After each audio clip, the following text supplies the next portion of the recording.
All this year, there's been a persistent call for President Trump to release his tax returns. It's been mainly Democrats, but also Republicans are starting to say the same thing. It was a campaign issue. It's now an issue after the campaign. But members of Congress haven't really had that similar pressure put on them. This project started with a simple question: how many members of Congress are willing to release their own tax returns? And what we found is that hardly any of them will or do.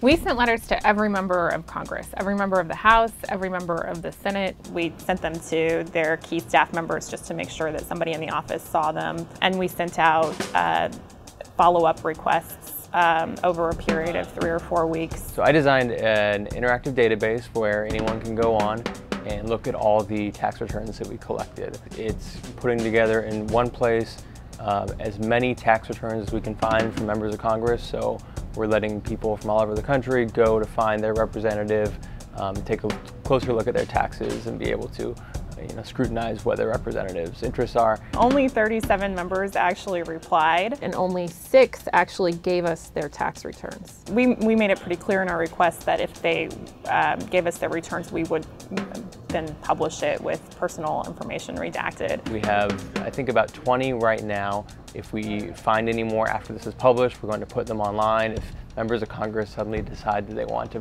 disclose theirs, we'll be happy to put them online after it's published as well. There are a very small number of members of Congress who have made a habit of releasing their tax returns every year. One high-profile member who has released his and has been doing this for several years is a minority leader in the Senate, Chuck Schumer, who posts them on his website. Thune has posted several years of his tax returns online as well, and we were able to get those. We also asked members where they stood on whether Trump should release his returns, and that members from both parties, though, don't want to make the same information on their tax returns public. We found about 250 members who have publicly called for the president to release his tax return, which is interesting because only a handful of those, probably less than 10, have actually released their own tax returns. We found a big discrepancy there. Members of Congress who are willing to say that